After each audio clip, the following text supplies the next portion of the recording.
Hello दोस्तों, कैसे हैं आप लोग। मैं रवि कुमार पढ़ा रहा हूँ आपको माइक्रो इकोनॉमिक्स। आज हम एक नए टॉपिक की शुरुआत करेंगे जिसका नाम है फॉर्म्स ऑफ मार्केट, या हम बोल सकते हैं टाइप्स ऑफ मार्केट।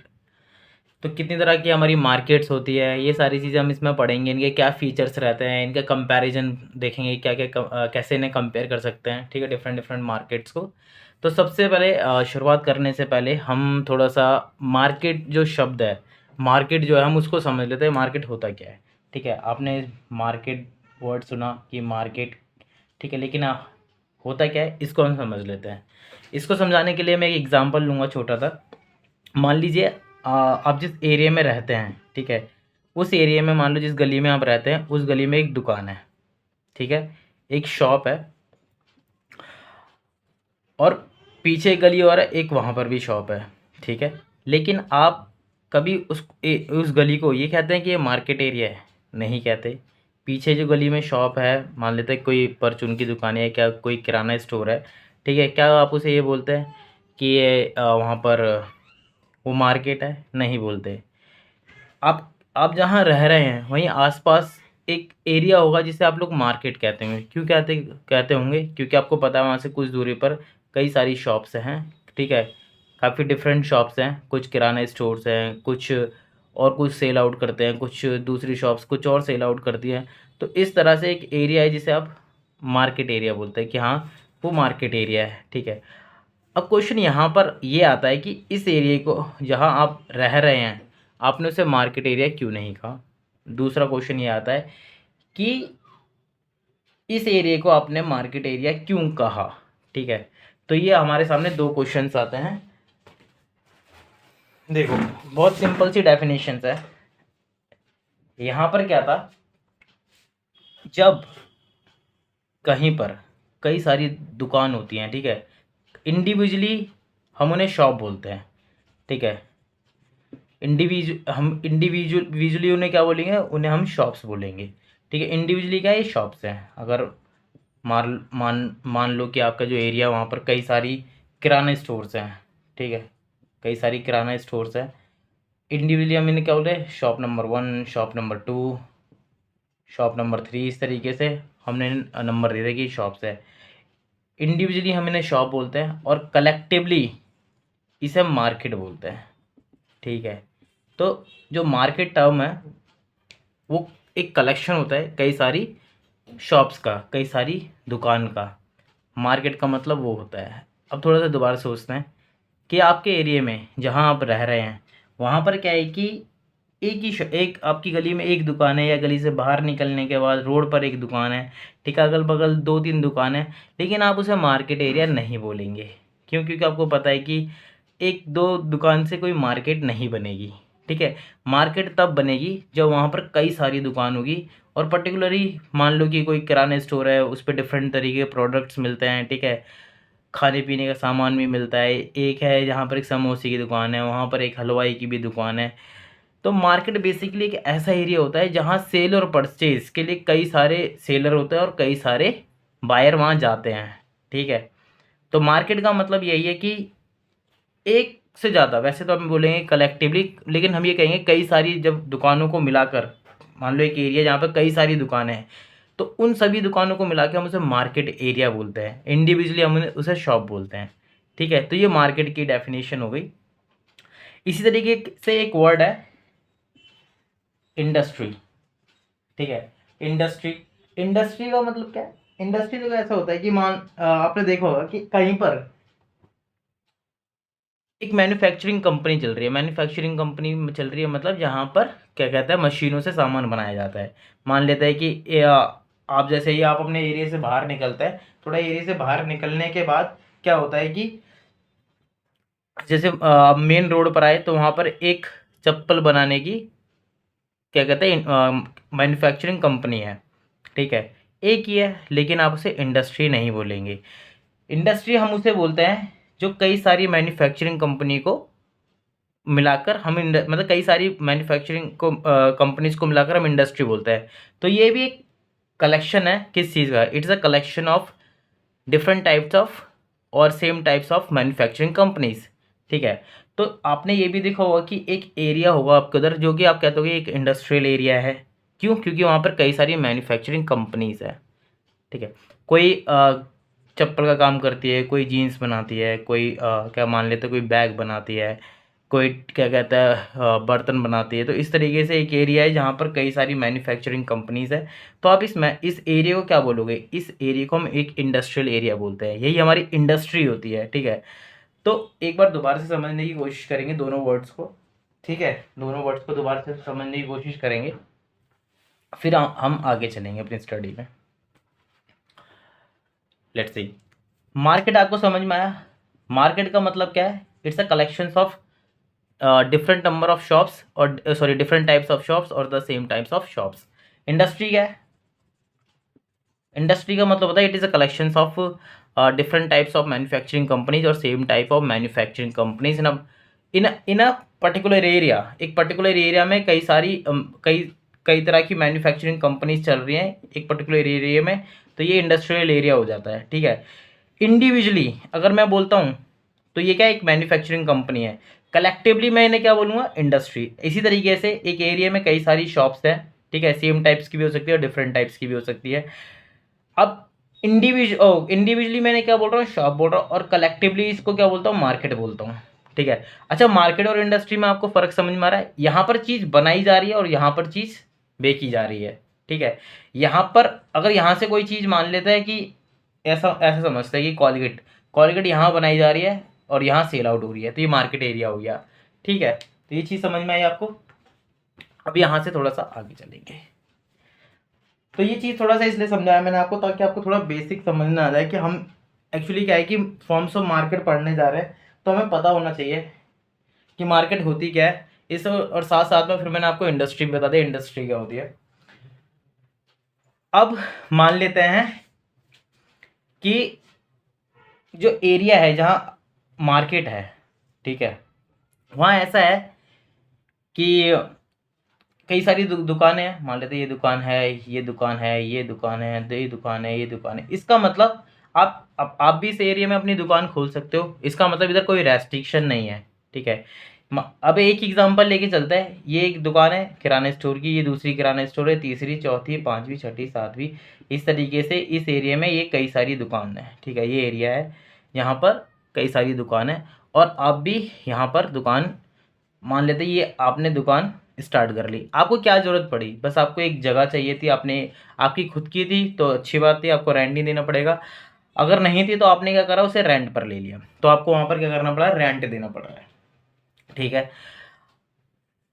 आप भी क्या कर रहे हो? किराना स्टोर है, सेम जो सामान ये सेल आउट कर रहे हैं वही सामान आप सेल आउट कर रहे हैं, ठीक है। अब सबसे बड़ी चीज़ क्या है कि यहाँ पर एक, अब खुद सोचो कि कंपटीशन कैसा होगा। यहाँ पे एक ह्यूज कंपटीशन होगा। कंपटीशन क्यों ह्यूज होगा? जो चीज़ आप सेल आउट कर रहे हैं वही चीज़ ये वाला भी कर रहा है, और ये वाला भी कर रहा है, ये वाला भी कर रहा है, ये वाला भी कर रहा है, ये वाला भी कर रहा है, सब वही चीज़ सेल आउट कर रहे हैं। यहाँ पर सबसे बड़ी चीज़ क्या आएगी कि आप कस्टमर से कैसे बात करते हैं, आप कस्टमर कैसे बनाते हैं, कस्टमर रिलेशनशिप कैसे करते हैं, ठीक है। अपने कस्टमर को कैसे अपने से बांध कर रखते हैं, ये चीज़ सबसे बड़ा रोल करेगी, ठीक है। मतलब आपका बात करने का बिहेवियर, आपका कस्टमर से बात करने का बिहेवियर, आपका कस्टमर को अपनी तरफ अट्रैक्ट करना है, क्योंकि उसे पता है कि जो सामान आप दे रहे हो वो तो मुझे इस वाली शॉप पर भी मिल जाएगा, उसे पता है मुझे इस वाली शॉप पर भी मिल जाएगा, और उसे इस वाली शॉप पर भी मिल जाएगा।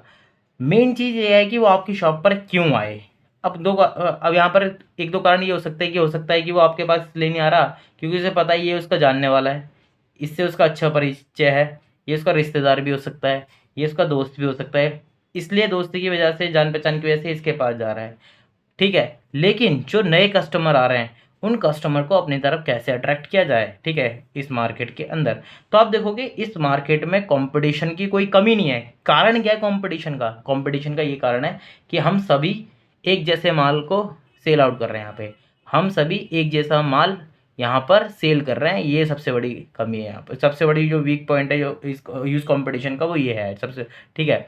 अच्छा सर, और यहाँ पर जो सेलर हैं उनकी कोई कमी नहीं है। यहाँ पे ह्यूज सेलर हैं, ठीक है। बेचने वाले भी एक ही आइटम को बेचने वाले काफ़ी हैं, और परचेज करने वाले भी बहुत है। तो इसका मतलब ये है कि एक ऐसी मार्केट है यहाँ पर बहुत सारे सेलर हैं, बहुत सारे बायर्स हैं, और कोई रेस्ट्रिक्शन नहीं है। बस आप पे पैसा है तो आओ मार्केट लगाओ, और क्या कहते हैं, मार्केट में एंट्री करो, अपनी दुकान ओपन करो और चलाओ, ठीक है।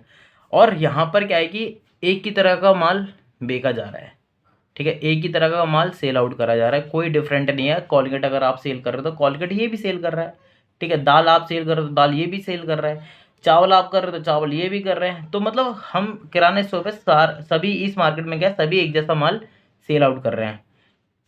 एक ये चीज़ समझ में आपको आई? तो ये क्या है कि एक जैसा माल कर रहे हैं सब, कंपटीशन ह्यूज है यहाँ पर। एक चीज़ और समझने की यहाँ पर हम कोशिश करेंगे कि अब आप खुद सोचो, आप कोलगेट बेक सेल आउट कर रहे हैं यहाँ पे, ठीक है।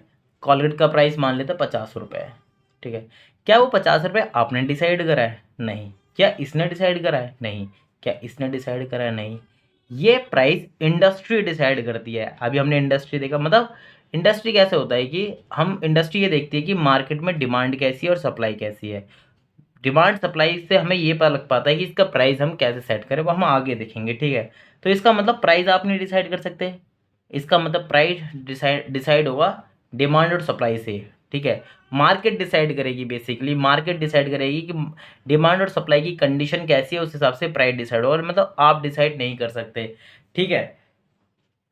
तो ये चीज़ आपको समझ में आई? तो ये इस एक मार्केट हमने देखी कि यहाँ पर एक ऐसी मार्केट है जहाँ पर कई सारे सेलर है, कई सारे बायर हैं, ठीक है। सेम तरह का प्रोडक्ट सेल कर रहे हैं, ठीक है। और रेस्ट्रिक्शन नहीं है, अगर आप कोई भी यहाँ पर आकर अपनी दुकान चला सकता है, ठीक है। अब हम देखते हैं, एक मार्केट ऐसी है कि एक ही सेलर है उसका, ठीक है। यहाँ पर एक एक मार्केट ऐसी है जिसका एक ही सेलर है, एक ही, ठीक है। प्रोडक्ट, मान लो कोई प्रोडक्ट एक्स है, एक्स प्रोडक्ट है, ठीक है। एक्स प्रोडक्ट को सेल करने वाला सिर्फ एक ही है, कोई दूसरा नहीं है, ठीक है। एक ही सेलर है, यहाँ पर कोई दूसरा नहीं है। तो इसका मतलब यह है कि अगर मान लो कि कोई प्रोडक्ट एक्स है और उस प्रोडक्ट को सिर्फ आप ही मतलब सेल आउट करते हो, ठीक है, आप ही सेल कर सकते हो और कोई नहीं कर सकता, उसके राइट्स आपके ही पास हैं। तो इसका मतलब इस इंडस्ट्री में कोई आ भी नहीं सकता, इसका मतलब इस इंडस्ट्री में कोई आ भी नहीं सकता। इट मीन्स कि यहाँ पर सेलर एक ही है लेकिन बायर तो कई है। बायर तो अगर आप ये सेल कर रहे हो, ये थोड़ी ना कि एक ही बायर को करोगे, कई सारे बायर को करोगे, ठीक है। तो बायर की तो कोई कमी नहीं है, लेकिन यहाँ पर क्या है, सेलर एक ही है, ठीक है, बेचने वाला एक ही है। इसका मतलब यह है कि ये मार्केट आपके हाथ में है, इस मार्केट का कंट्रोल आपके हाथ में है। क्यों? क्योंकि आप ही बेचने वाले हो। आप चाहो कम रेट में बेचो, आप चाहो तो हाई रेट में बेचो, ये आपके ऊपर डिपेंड करता है। सेम प्रोडक्ट है, मान लो ये एक्स था, आपने अपने दोस्त को सस्ते रेट में दे दिया, दूसरे को महंगे रेट में दे दिया। ये आप क्यों कर पा रहे हो? क्योंकि मार्केट का 100% शेयर आपके हाथ में है, पूरा कंट्रोल आपके हाथ में है, इसलिए आप ऐसा कर पा रहे हो, ठीक है। इसलिए आप कैसा कर पा रहे हो? क्योंकि आपके आपके हाथ में पूरा कंट्रोल है कि आप क्या कहते हैं, इस प्रोडक्ट के प्राइस बढ़ा सकते हो, इस प्रोडक्ट के प्राइस घटा सकते हो, ठीक है। एक इस तरह की मार्केट, इसका मतलब यह है कि यहाँ पर रेस्ट्रिक्शन होगी, एंट्री में रेस्ट्रिक्शन होगी। यहाँ पर ह्यूज नंबर ऑफ सेलर नहीं, एक ही सेलर है यहाँ पर।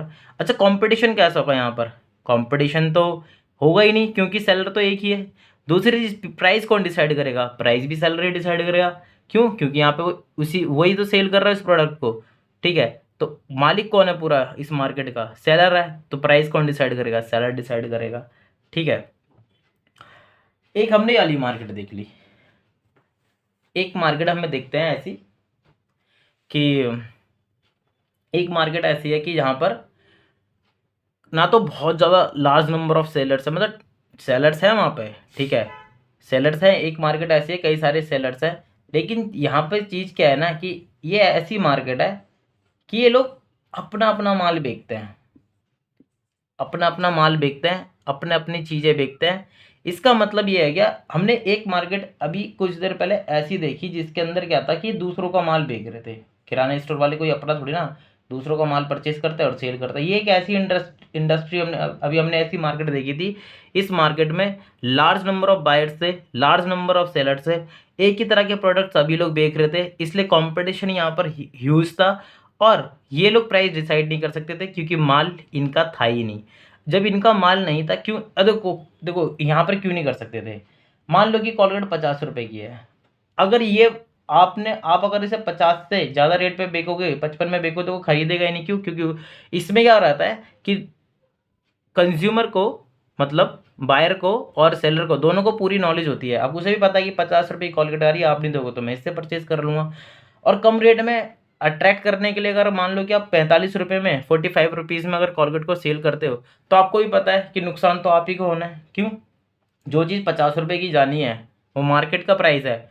मार्केट का प्राइस है क्योंकि सभी को उसी रेट, एक मार्जिन होगा, उस मार्जिन में सभी को मिल रही होगी। और आप क्या कर रहे हो, 45 रुपीज़ में बेच रहे हो, तो नुकसान किसको होगा?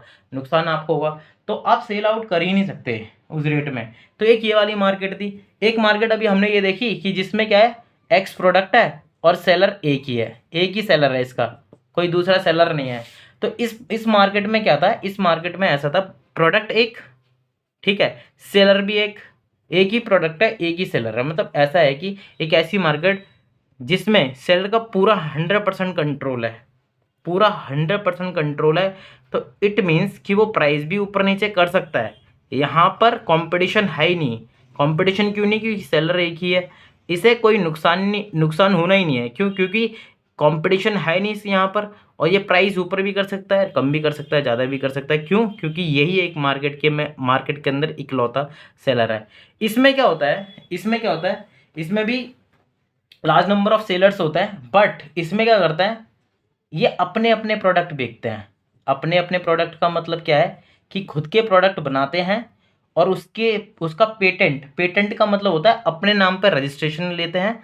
और वैसा डिज़ाइन कोई बेच नहीं सकता। मान लो कि ये शूज़ बनाता है, ठीक है। अभी एक तरीके की मैन्युफैक्चरिंग की लाइन में चले गए हम। अब हम मैन्युफैक्चरिंग इंडस्ट्री की तरफ जा रहे हैं। तो ये देख ली। एक हम यहाँ पर ये देखते हैं कि ये लोग क्या करते हैं। ये लोग ऐसा करते हैं, इसके मान लो शूज़ बनाए, ठीक है। यहाँ पर इन्होंने क्या करा, शूज़ बनाया, ठीक है। यहाँ पे शूज़ बनाती है कंपनी, ये सारी मान लेते हैं कि सब शूज़ बनाते हैं। लेकिन ये क्या करते होंगे, ये एक दूसरे की कॉपी नहीं कर सकते। कारण क्या है, इसने शूज़ बनाया होगा, अपना एक डिज़ाइन बनाया होगा, उसका पेटेंट करवाया होगा, अपने नाम पे उसका रजिस्ट्रेशन कराया होगा, ठीक है। तो जैसा डिज़ाइन इसने बनाया है, हूबहू वैसा डिज़ाइन ये वाला बना नहीं सकता, ये वाला बना नहीं सकता, ये वाला बना नहीं सकता। तो इसमें सबसे बड़ी चीज़ क्या है कि ये लोग अपना माल बेचते हैं। अपना माल बेचेंगे तो सीधी सी बात है, प्राइस का डिसीजन भी यही लेंगे, क्योंकि ये अपना माल बेच रहा है। दूसरी चीज़ कि अपना माल बेच रहा है, पेटेंट करवा रहे हैं, तो इसका मतलब ये मार्केट फ्री नहीं है। यहाँ पे आप एंट्री, यहाँ की कुछ कंडीशंस हैं यहाँ पर, ठीक है, कि आप इस मार्केट में एंट्री कर रहे हो, तो इसमें यहाँ पर कुछ कंडीशन है कि दूसरे का माल आप सेल आउट नहीं कर सकते, ठीक है। वरना वो आप पर लीगल चार्जेस लगा देगा, क्योंकि आपने उस पर दूसरे का पेटेंट आपने यूज़ करा, तो आप पे वो चार्जेस लगा देगा। इसलिए इसलिए यहाँ पर हमें क्या देखना है कि हमें ये ध्यान रखना है कि इस इंडस्ट्री के अंदर वो अपना अपना माल ही बेचेंगे, ठीक है, अपना माल बेचेंगे। अच्छा, कंपटीशन तो फिर भी इस मार्केट के अंदर रहेगा ना। कंपटीशन इसलिए रहेगा कि ये अपना माल बेच रहा है, ये अपना माल बेच रहा है, फिर भी कंपटीशन रहेगा। कारण क्या कंपटीशन का?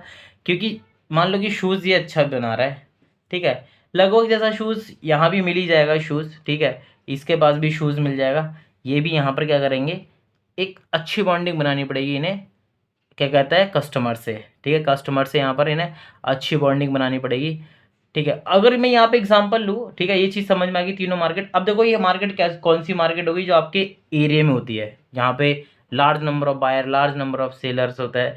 ये मान लो इंडियन रेलवे आपने देखा है, इंडियन रेलवे जो मालिक है उसका कौन है, गवर्नमेंट है। इंडियन रेलवे तो गवर्नमेंट मालिक है, ठीक है, इंडियन रेलवे हो गई, तो सरकार उसको चलाती है। तो उसका कंट्रोल किसके हाथ में, सरकार के हाथ में। तो सेलर कौन है वहाँ पे, सरकार एक ही है, कोई और चला रहा है, उसे नहीं चला रहा। उसी तरीके से इस मार्केट में आप देखोगे कि आपके कोई इंडस्ट्रियल एरिया होंगे जहाँ पर ये सारी मैन्युफैक्चरिंग होती होगी, ठीक है, मैन्युफैक्चरिंग इस तरीके से होती होगी, ठीक है। शूज़ बनाने वाली कंपनी, वहाँ पर मैन्युफैक्चरिंग इंडस्ट्री काफ़ी सारी होंगी, वो अपना माल सेल आउट करती होंगी, ठीक है। इसमें देखा कि हमने कि 100% मार्केट शेयर था इसके हाथ में, ठीक है। इसमें कुछ परसेंट ऑफ मार्केट शेयर था, कुछ परसेंट ऑफ मार्केट शेयर था। इसमें कोई परसेंटेज ऑफ मार्केट शेयर नहीं था, क्योंकि कंट्रोल इनके हाथ में था ही नहीं, ठीक है। प्राइस डिसीजन ये कर ही नहीं सकते थे। प्राइस डिसीजन ये भी कर सकते हैं, लेकिन मार्केट शेयर हर, ये लोग आएंगे तो इनमें डिस्ट्रीब्यूट हो जाएगा मार्केट शेयर, ठीक है। मार्केट शेयर कि कितने लोग हैं इस मार्केट के अंदर, ठीक है, इसमें एक ही था, तो इसका मतलब पूरा शेयर किसके हाथ में, इसके हाथ में। यहाँ पे तो लार्ज नंबर ऑफ बायर्स होता है, कि हम बोल सकते हो कि जस्ट फ्यू मार्केट शेयर यहाँ पे मान लेते हैं 20 है, ठीक है। मार्केट शेयर तो 100, मतलब पूरा परसेंटेज कितना होता है, 100 होता है। अगर मैं 20 से डिवाइड कर दूँ तो कितना, 5% एक बंदे के हाथ में जा रहा है यहाँ पर, ठीक है। एक मार्केट ऐसी है जहाँ पर बहुत ही कम सेलर्स हैं, उसके बहुत ही कम सेलर्स है। जैसे मान लो कि रोड बनाने वाली कंपनी, अब रोड बनाने का काम तो बहुत बड़ा होता है, ठीक है। रोड बनाने की कंपनी, ठीक है, मैन्युफैक्चरिंग क्या कहते हैं, कंस्ट्रक्शन वर्क आ गया यहाँ पर। तो कंस्ट्रक्शंस करती हैं जो कंपनी, ठीक है। तो जो हाईवे के कॉन्ट्रैक्ट लेती है, मान लेते हैं कि हाईवे के जो कॉन्ट्रैक्ट लेते हैं, तो ये एक बड़ा काम हो गया, ठीक है। ऐसे जो बड़े बड़े काम हैं, ठीक है, ऐसे जो बड़े बड़े काम हैं, इन कामों में बहुत ही कम सेलर होता है, क्योंकि ऐसे काम में बहुत पैसा लगता है। जिसके पास पैसा है वो आ सकता है, जिसके पास नहीं है। और यहाँ पर रजिस्ट्रेशंस भी होते हैं, ठीक है, रेस्ट्रिक्शंस भी होती है। तो यहाँ पर जो होता है, कुछ ही लिमिटेड नंबर ऑफ सेलर्स होते हैं।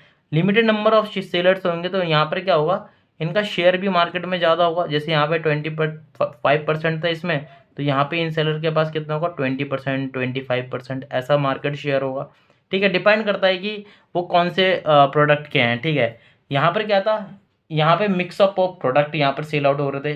यहाँ पे हमने एक एग्जांपल लिया शूज़ वाले का, कि यहाँ पे शूज़ को सेल, यहाँ पे हमने मोनोपोली क्या कहते हैं, ये सॉरी मेरे मुंह से निकल गया पहले ही जो मैं आपको बताने रहा था, बट फिर भी यहाँ पर क्या है कि इस इंडस्ट्री के अंदर क्या है, हमारे पास एक्स प्रोडक्ट सेल आउट कर रहा था, ठीक है। एक टाइप का हमने ले लिया कि एक्स प्रोडक्ट है। यहाँ पे हमने शूज़ ले लिया, ठीक है। यहाँ पे हमने मान लो रेलवे का एग्जांपल ले लिया, तो हमने देखा रेलवे में मार्केट किस तरह की है, मार्केट इस तरह की जहाँ वहाँ पर एक ही सेलर है। हमने अपने एरिया में देखा, एरिया में क्या है कि किराने स्टोर वाले हैं जो mix up of the product sell करते हैं। मिक्सअप ऑफ प्रोडक्ट है, यहाँ पे एक्स प्रोडक्ट नहीं है, कई तरह की वैरायटीज़ हैं इनके पास। यहाँ पर हमने एक एक टाइप का प्रोडक्ट लिया, एक टाइप के प्रोडक्ट में हमने देखा इतने सारे यहाँ पर मैन्युफैक्चरर हैं, ठीक है। इसको बनाते हैं, ठीक है, फिर सेल करते हैं। तो बनाते हैं एंड सेल करते हैं, ये किस तरह की मार्केट होगी। और एक हमने ये देखा कि हाईवे का हमने एग्जांपल लिया कि कंस्ट्रक्शन कंपनीज हैं, हाईवे का कॉन्ट्रैक्ट लेती हैं, और ये क्या करती हैं, रोड बनाती है, हाईवे बनाती हैं, ठीक है। तो इसमें लिमिटेड है। तो आप देख रहे हो कि जैसे जैसे हमने देखा यहाँ पे इनका ये खुद का प्रोडक्ट नहीं था। जब इनका खुद का प्रोडक्ट नहीं था तो यहाँ पे ह्यूज नंबर ऑफ, और क्या कहते हैं, डिफरेंट टाइप्स के प्रोडक्ट सेल आउट करे जा रहे थे इस मार्केट में। और यहाँ पे जो मार्केट शेयर था बहुत कम था, ठीक है। बहुत रेशो, मतलब इनका मार्केट शेयर बहुत कम आता है, मतलब कंट्रोल, कि मार्केट में किसका कितना कंट्रोल है। तो यहाँ पे कोई ज़्यादा खास कंट्रोल था नहीं, कंपटीशन ह्यूज था यहाँ पर, ठीक है। और ये क्या करते हैं कि different type of product sell कर रहे थे। यहाँ पर आए, हमने देखा एक मार्केट जहाँ पर शूज़ बनाए जा रहे हैं। यहाँ पर क्या कहते हैं, कई सारी कंपनीज थी, या बोल सकते हैं मैन्युफैक्चरिंग कंपनीज थी जो शूज़ बना रही थी। फिर और कम होती चली गई, डिपेंड ऑन कि हम कैसा प्रोडक्ट क्या कहते हैं सेल कर रहे हैं, हम मार्केट में कैसा प्रोडक्ट सेल कर रहे हैं, उस हिसाब से क्या होता है कि जो नंबर ऑफ सेलर्स होते हैं वो कम हो जाता है। कारण क्या होता है, उसका पैसा। जिसके पास जैसा पैसा है वो उस मार्केट में जाता है।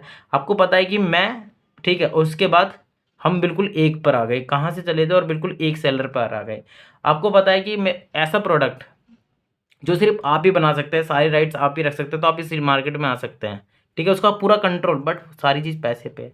यहाँ पर जितना पैसा था आप इस मार्केट में चले गए, कम पैसा था जी, चलो भाई हम सिर्फ दूसरे प्रोडक्ट बना रहे हैं उन्हीं को सेल आउट कर लेते हैं। यहाँ पर चलो अपना प्रोडक्ट बनाते हैं, पेटेंट करवाते हैं, इतना तो हमारे पास पैसा है, तो इस मार्केट में चलो हम बड़े बड़े काम, हैवी हैवी वर्क हैंडल कर सकते हैं, इस मार्केट में लेते हैं।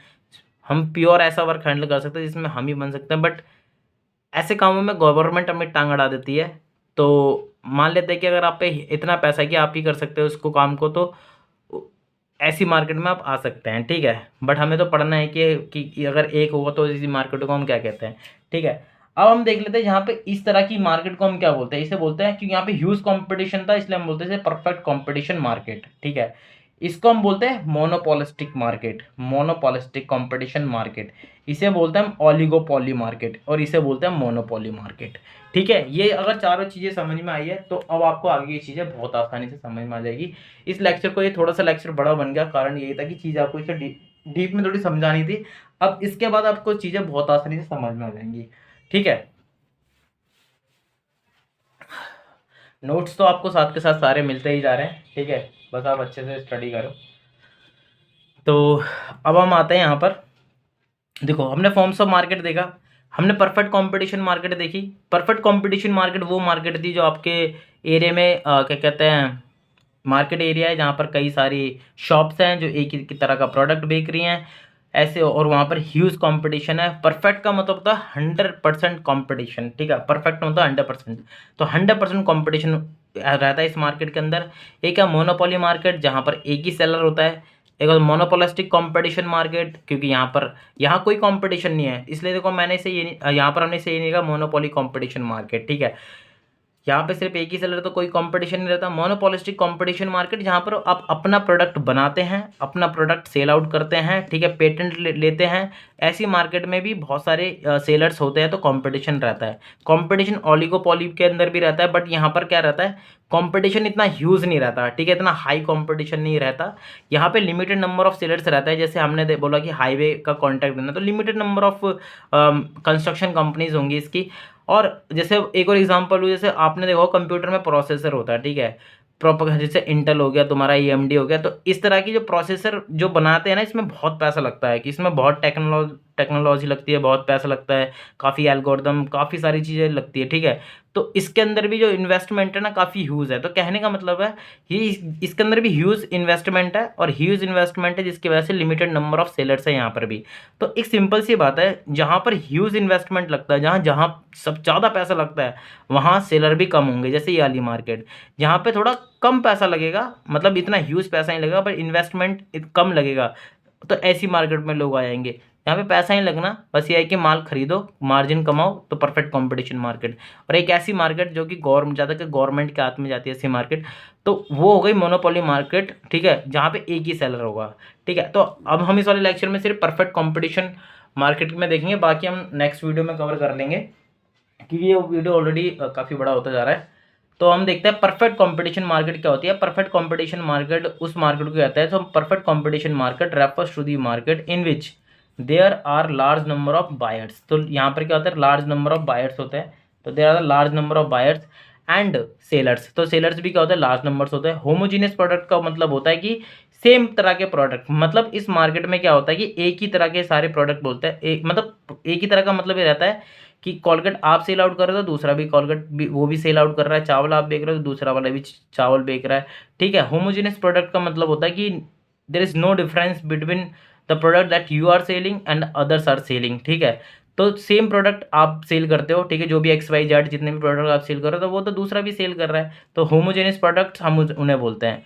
Are sold and a uniform price prevails in the market. Uniform price का मतलब होता है सेम प्राइस रहता है। अगर कोलगेट आप 50 रुपये में बेच रहे हो तो सामने वाला भी 50 ही रेट है उस कोलगेट का price, because you are not the price maker, you are just a price taker, ठीक है। प्राइस आप डिसाइड नहीं करते, प्राइस इंडस्ट्री डिसाइड करती है, प्राइस मार्केट डिसाइड करती है, इसलिए आप सिर्फ उस रेट पर, एक फिक्स मार्केट रेट पर उसे सेल आउट करते हैं, ठीक है। क्योंकि मार्केट का कैसे डिसाइड होता है, डिमांड एंड सप्लाई से होता है, कि ये डिमांड एंड सप्लाई है और मार्केट में फिर वो प्राइस चलता है। आपने देखा होगा कि आप किसी भी दुकान पे चलाओ, सेम ही प्रोडक्ट सब किसी रेट पर देते हैं, ठीक है। इसके फीचर्स देख लेते हैं हम। फीचर्स में हमारे पास पहला, large numbers of small buyers and sellers of a commodity. तो यहाँ पर क्या रहता है कि लार्ज नंबर ऑफ बायर्स होते हैं, लार्ज नंबर ऑफ सेलर्स होते हैं। छोटे छोटे ये बायर है, छोटे छोटे सेलर्स हैं, ठीक है। छोटे छोटे सेलर्स, छोटे छोटे बायर्स, क्यों? क्योंकि छोटी छोटी इन्वेस्टमेंट वाली बात है यहाँ पर, जितना जिसकी जैसी इन्वेस्टमेंट होती है हम उसे वैसा ही सेलर और बायर बोलते हैं, ठीक है। So under this market there are the large number of buyers and the sellers of a commodity. All items, जितने भी आइटम है, sell their products at a market price पर हम सेल करते हैं, which are determined by the industry. Industry price को decide करती है through the forces of market supply and demand. Market demand, तो मार्केट में जैसी सप्लाई रहती है, मार्केट मतलब इस मार्केट में जैसी डिमांड रहेगी, जैसी सप्लाई होगी, उस हिसाब से प्राइस डिसाइड होगा, ठीक है। So supply and market demand. Homogeneous product जैसे मैंने बताया कि सेम प्रोडक्ट होते हैं सारे। Under this market those goods are sold by the firms are homogeneous in terms of name, quality, brand हो गया, size, colour etcetera. The products of all firms in the industry are perfect substitutes of the each other. मतलब homogeneous product perfect substitutes, मतलब इस market में जितने भी आप product cell करोगे वो इन टर्म्स ऑफ उनका नाम भी सेम होगा, क्वांटिटी भी उस पर सेम रहेगी। अगर कॉलगेट है तो कॉलगेट सभी जो भी बेक रहे हैं सब कॉलगेट, आप पेप्सोडेंट बेक रहे हो तो दूसरे के पास भी पेप्सोडेंट मिल जाएगा, ठीक है। डिटर्जेंट में अगर आप सर्फ बेक रहे हो तो सर्फ दूसरे के पास भी मिल जाएगा। अगर आप, ठीक है, कोई दूसरा डिटर्जेंट सेल आउट कर रहे हो दूसरा भी मिल जाएगा मार्केट के अंदर। तो ऐसा नहीं होगा कोई आप यूनिक चीज़ सेल आउट कर रहे हैं, जो सेल आप कर रहे हो दूसरे के पास भी वो चीज़ मिल जाएगी, ठीक है। तो क्वांटिटी भी सेम ही रहेगी, ठीक है, क्योंकि वो तो ऑलरेडी पीछे से पैक्ड होकर आ रहा है ना। वो ब्रांड भी सेम है, कॉलगेट आप भी कर दो कॉलगेट वो भी। सो साइज भी सेम रहेगा, कलर भी सेम रहेगा। तो क्योंकि वो सब आप जो माल आप खरीद रहे हैं पीछे से वो भी वहीं से खरीद के लेकर आ रहे हैं जहाँ से आप खरीद के लेकर आ रहे हैं। हो सकता है आपका सप्लायर दूसरा हो लेकिन वो पीछे से तो कहीं जो माल पीछे से खरीद के लेकर आ रहा है होलसेल में लेके, तो वो वहीं से इंडस्ट्री से ला रहे हैं। सो इन टर्म्स ऑफ नेम ये सारे के सारे क्या रहता है, सेम रहते हैं, ठीक है। Okay, so firms in so all firms in the industry are perfect substitutes of each other. सारे के सारे ये प्रोडक्ट एक दूसरे के सब्सटीट्यूट्स होते हैं, ठीक है। तो ये होगा होमोजीनियस हो गया इसका। नेक्स्ट आता है there is 0 degree of product differentiation. अच्छा, होमोजीनियस का ही ये होमोजीनियस का ही आगे की लाइन है, ठीक है। There is 0 degree of product differentiation. सीधी सी बात है, सारे प्रोडक्ट सेम है तो डिफरेंस तो होगा ही ना। अगर कॉलगेट आपके पास है, कॉलगेट डिफरेंस क्या है, 0 डिफरेंस है दोनों में। So there is 0 degree of product differentiation. Free entry and exit, कोई भी आ सकता है इस मार्केट के अंदर। आप भी जाके अपनी शॉप लगाओ, अगर आपके पैसा है तो दुकान खरीद लो, परचेज कर लो, ठीक है। अदर नहीं है तो रेंट पे दुकान लो, अपनी दुकान स्टार्ट करो। Under this market all firms are free to enter and exit. There is no restrictions in terms of patent मतलब एक लीगल राइट हो गया, और पेटेंट राइट्स और exclusive control over a technique, मतलब कोई टेक्निक मान लो कि किसी और की टेक्निक है प्रोडक्ट बनाने की, वो भी हमारा खुद की टेक्निक है कि ये प्रोडक्ट हम बनाते हैं, तो उस टेक्निक को भी हमने अपने नाम पे उसका रजिस्ट्रेशन करा रखा है। तो ऐसा ऐसा कोई इसमें लीगल रेस्ट्रिक्शंस नहीं रहती है इस मार्केट के अंदर। और दी, ठीक है, रॉ मटेरियल भी किसी भी तरह की रेस्ट्रिक्शंस नहीं है रॉ मटेरियल की, क्योंकि प्रोडक्ट आपको नहीं बनाना है, प्रोडक्ट पीछे से बनकर आ रहा है, वो आप परचेज करते हैं। नेचर ऑफ प्राइस की बात करें तो under this market price is determined by the industry. Industry या मार्केट प्राइस को डिसाइड करती है। The firms are price taker, जो यहाँ पर इस क्या कहते हैं इंडस्ट्री में, मतलब ये मार्केट के अंदर जो दुकानें हैं, जो शॉप्स हैं, जो फर्म्स हैं, उन्हें फर्म्स भी बोलते हैं, ठीक है, वो प्राइस टेकर हैं, मतलब प्राइस टेकर हैं। Therefore firms can not change the price वो चेंज नहीं कर सकते। Thus the industry is a price maker. अब प्राइस इसलिए क्या है कि इंडस्ट्री प्राइस मेकर है एंड फर्म क्या है, प्राइस टेकर है, and the firms are price taker. Perfect knowledge की अगर बात करें, so under this market buyers and sellers are fully, obviously आपको भी पता हो रहेगा कि आपको अपने एरिया में पता है कि आपकी मार्केट कहाँ पर है, कौन सी शॉप पर। आपको पता है कि हर शॉप पर कॉलगेट का प्राइस एक ही है, चावल का रेट क्या है, वो चीज़ आपको पता ही है। अगर नहीं है तो आप जाके 1-2 दुकान पे पता करोगे तो प्राइस का आपको नॉलेज हो जाएगी कि इस चीज़ का प्राइस है, इस चीज़ का प्राइस है, तो आपको एक नॉलेज मिल जाएगी। तो यहाँ पर क्या है कि नॉलेज गेन करना ईजी होता है। तो यहाँ पे जो बायर होता है, सेलर होता है, तो परफेक्ट नॉलेज होती है। सो हम उसे बेवकूफ़ नहीं बना सकते। तो perfect knowledge under this market buyers and sellers are fully aware of the prevailing price क्या चल रहा है गुड्स का, वो उसे पता रहता है। And the nature of the goods in the market, किस तरह का गुड्स है वो सब पता रहता है उसे। दस a firm can not change its own price, तो फर्म मतलब शॉप अपना प्राइस चेंज नहीं कर सकती। अब हम जैसे हम आपने डिमांड कर्व देखा होगा, ठीक है, अगर यहाँ पर हम डिमांड कर्व देखिए, डिमांड कर्व कैसा रहेगा। So under this market the slope of demand curve is parallel to the O X axis, यहाँ पर ये है।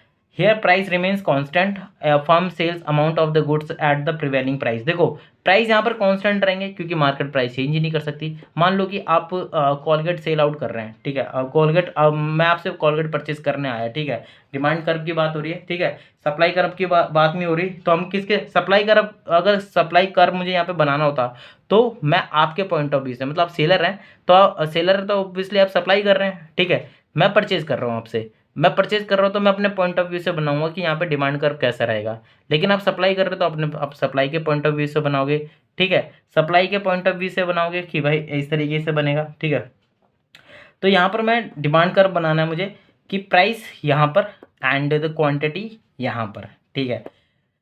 This is a dependent variable किस पे, प्राइस पे, ठीक है। अब प्राइस आपको पता है इस मार्केट में कॉन्स्टेंट ही, मुझे पता है कि कॉलगेट का प्राइस तो सेम ही रहेगा, 50 ही रहेगा। मैं एक क्वांटिटी परचेज करने के आऊँगा तब भी मुझे ऊपर 50 रुपये मिलेगी, ठीक है। 2 क्वांटिटी परचेज कर रहे हो मतलब 2 क्वांटिटी का मतलब है एक क्वांटिटी का प्राइस तो 50 ही रहेगा। हर लेवल प्राइस तो कांस्टेंट ही रहना है, कितनी भी क्वांटिटी आप सप्लाई कर दो, कितनी भी क्वांटिटी में परचेज कर लो, प्राइस जो रहना है वो कांस्टेंट रहना है। इसलिए लास्ट डिमांड यहाँ पर क्या रहती है, इन्फिनिटी रहती है, ठीक है। ये आपको पता है प्राइस कांस्टेंट है, तो ये प्राइस की लाइन भी हो गई है, तो प्राइस हो गई, ये डिमांड की भी लाइन हो गई, ये एवरेज, ये marginal rate, marginal marginal revenue भी यही हो गया, ठीक है। एवरेज रिवेन्यू भी यही हो गया, ठीक है।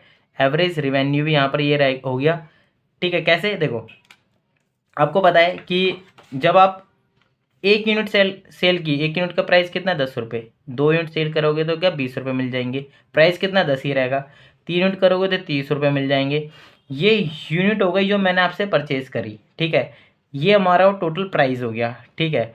टोटल प्राइस को मैं यूनिट से डिवाइड कर दूंगा, यूनिट से डिवाइड कर दूंगा जो मैंने परचेज करता जा रहा हूँ, तो उससे क्या मिलेगा मुझे, यहाँ पर मेरा एवरेज, ओ सॉरी, यहाँ पर मेरा क्या था, ये आपके पॉइंट ऑफ व्यू से मैं अच्छा एवरेज रिवेन्यू बना रखा है, तो एवरेज AR निकालना है मुझे। तो यहाँ पर क्या आएगी, एवरेज रिवेन्यू यहाँ पर कैसे रहेगा, एवरेज प्राइस का तो यहाँ पर कुछ है भी नहीं ना, हमने वो पढ़ा है, ठीक है। तो यहाँ पे मेरा total revenue and average revenue और मार्जिनल रिवेन्यू, ये 2 चीज़ें मुझे आपको बतानी है। तो यूनिट कितनी थी आपने जो क्या कहता है सेल की, पहली यूनिट पे 10 रुपये, क्योंकि प्राइस कितना 10, दूसरी यूनिट पे 20 रुपये, 20 रुपये कैसे, एक यूनिट का प्राइस 10 रुपये, तो 2 यूनिट का कितना हो जाएगा 20 रुपये हो जाएगा, 3 यूनिट का कितना हो जाएगा 30 रुपये हो जाएगा, ये 10 20 30 हो गया, ठीक है, इस तरीके से। अब यहाँ पर क्या है कि यहाँ पर हम AR कैसे निकालेंगे, total revenue divide by unit, number of unit जितनी भी सेल करी है। तो अगर मैं टोटल इसको डिवाइड करूँगा 1 से कितना आएगा 10 आएगा, इसको डिवाइड करूँगा तो क्या आएगा 10 आएगा, इसको डिवाइड करूँगा कितना आएगा 10 आएगा। प्राइस क्या चल रहा है, हर यूनिट पे मेरा प्राइस 10 ही 10 रहना है, तो 10 तो प्राइस तो मेरा कॉन्स्टेंट ही रहेगा। मार्जिन देखूंगा तो 10, इसको इसमें से माइनस करूंगा तो 2, 10, इसको इसमें से माइनस करूंगा तो 10। मैं ये देख रहा हूँ कि देखो ये तीनों चीज़ मेरी सेम आ रही है। ये मेरा क्या है, ये मैं मान लेते हैं मेरा एक्स एक्सिस, ये मेरा वाई एक्सिस, ये मेरा ये मेरी क्वांटिटी की, ये मेरा प्राइस हो गया, ठीक है। मुझे पता है हर लेवल पर मेरा प्राइस क्या रहेगा, सेम रहेगा। मैं क्वांटिटी इतनी परचेज करने गया तो मेरा प्राइस क्या था, मुझे यही प्राइस मिला। मैं ये क्वांटिटी परचेज करने गया तो भी मेरा प्राइस है, प्राइस मेरा फिक्स रहा कितना 10 रुपये, ठीक है। ये मेरा प्राइस की, मेरी ये डिमांड की लाइन भी हो गई, ये मेरी एवरेज रिवेन्यू की भी लाइन हो गई, ये मेरी मार्जिनल रिवेन्यू भी हो गई, और ये मेरा प्राइस की भी लाइन हो गई, ठीक है। इस तरीके से ये हो गया। So a perfect elastic demand curve, ठीक है। Perfect elastic demand curve is simply a reflection of zero price control और zero market control of the firm, ठीक है। देखो आपके COT में ना यहीं से हमने जितनी भी स्टडी करी है इसके अंदर जो छोटे छोटे पॉइंट है, जैसे डिमांड है, ऐसी ही चीज़ें, ये नोट्स है ना मोर देन सफिशिएंट रहेंगे आपके लिए, ठीक है। ऐसी चीज़ों में से पूछा जाएगा, जैसे कि मान लो कि इलास्टिसिटी डिमांड बताओ क्या रहती है in case of perfect competition market, तो आपको पता है इन्फिनिटी हो गया, एक क्वेश्चन बन गया। अच्छा प्राइस, एक आपको ऐसी इक्वेशन दे दी, अच्छा बताओ प्राइस की लाइन कैसी रहती है, एवरेज रिवेन्यू की, तो कितने 5-6 क्वेश्चंस बन गए यहाँ पर। अच्छा ये लाइन क्या ये इससे इस कर्व से हमें क्या पता लगता है कि मार्केट का कोई कंट्रोल ही नहीं है प्राइस पर, ठीक है। प्राइस पे कोई कंट्रोल नहीं है, ठीक है। अब एक क्वेश्चन है, अगर सप्लाई कर्व मुझे बनाना हो तो सप्लाई कर्व कैसे बनाऊंगा वो आप मुझे कमेंट में बताएंगे। तो ये आज के लिए यहीं तक ही कवर करते हैं, बाकी नेक्स्ट वीडियो में कवर करेंगे, ठीक है। तब तक अच्छे से पढ़ाई करते रहे, अपना ध्यान रखें। वीडियो अच्छी लग रही है तो प्लीज़ शेयर करें, इस चैनल को सब्सक्राइब करें।